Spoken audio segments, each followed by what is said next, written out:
I really don't like being on.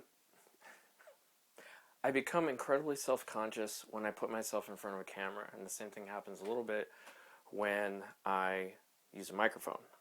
I don't feel that way when I'm talking to a group of people necessarily, because I kind of tend to lose myself in the thoughts. Doing this kind of media where there's actually nobody around makes me overanalyze myself, and it's just a case of insecurity. So I like science a lot.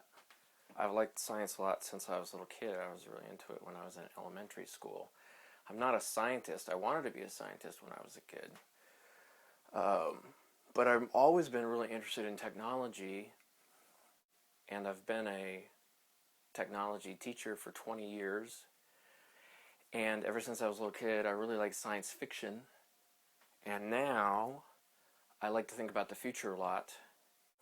I think that it is an important conversation for us to be having, and that's why I put the posts up that I do, because I feel that the way things are accelerating, that we have, I believe this, and I don't mean for it to sound sensational. I just think that we have a certain amount of time in the next 30 years in which we're going to make it or break it as a species, and the reason is the technology.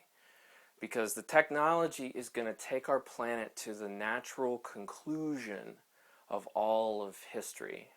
If you want to call it a conclusion, maybe it's just the end of an age. So I think about this idea of technorealism a lot, this middle ground in between the two extremes of absolutely hating everything about technology and just saying it's going to destroy us, it's ruining us, it's all these bad things. And on the other side, there's this just kind of blind acceptance of everything science. If it's science, if it comes from a company, if it comes from a lab, then it's good. So I figure there's kind of a middle ground for people who are skeptically open-minded. Like, oh, that sounds interesting. What are the unintended consequences that we're not talking about? And have that conversation openly. Sometimes people become defensive of technology.